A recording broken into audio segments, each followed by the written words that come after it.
A group of Kentucky educators came up with new recommendations to fix the state's teacher shortage. But WDRB's Monica Harkins explains why they could have trouble getting #1 on the list: teacher raises. It took months to come up with this new progress report with recommendations on how to fix Kentucky's teacher shortage. But this coalition is going to need the help of lawmakers to get some of these changes made. It is absolutely a crisis right now. Hardin County School Superintendent Terry Morgan says the teacher shortage in Kentucky has been on the horizon, but is worse than she could have predicted. I think anyone 20 years ago would have said we expected this to happen, but not to the levels or the severity that we're facing today.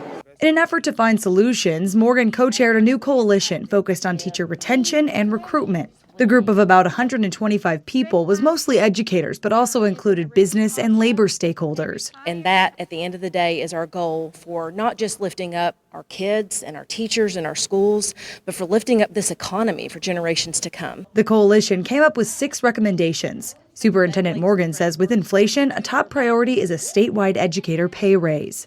Without teachers, you're not going to have a workforce. You're not going to have people wanting to come and remain in this state if you don't invest in their children's education. Morgan says with last year's budget, Hardin County was able to give a 2% raise. Still, Governor Beshear repeated his call for lawmakers to give educators a 5% raise. You can't catch a kid up on math if you don't have a math teacher. Republican Senator Damon Thayer says last year the state gave record funding to education and teacher pensions. State funding is only one piece of the funding puzzle for local school districts. They have the ability to come up with funds on their own to give those raises and not always look to state government to give them the money. As for other recruitment efforts, recommendations include changing teacher certification timelines, money for targeted marketing and recruitment efforts, and offering prospective teachers incentives. In doing so, Morgan also hopes to boost respect for educators. And we are working to make sure that teachers are being compensated, not just in a financial way, but also in the level of respect that they receive for this profession.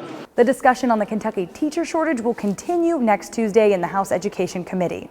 In Frankfort, with photojournalist Dave White, Monica Harkins, WDRB News.